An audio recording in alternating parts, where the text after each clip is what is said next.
Okay, my school is big and there are two campuses and two sectors, which is English version and Bangla version.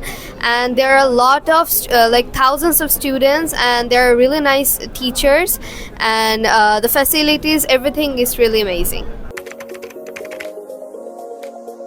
The importance of spoken English in our daily life is a lot, and it's the international language, and this should be every people's second language, and no one should deny it, because the more better you're in English, the more better future you can get.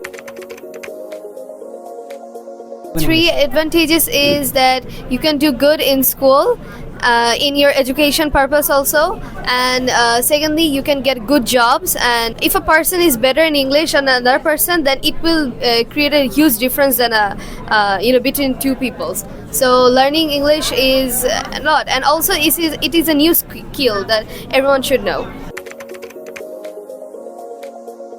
Yeah, it is possible, and learning English or learning any language, it just depends on you. Any people can master English by from online or doing courses or even study or doing self-study.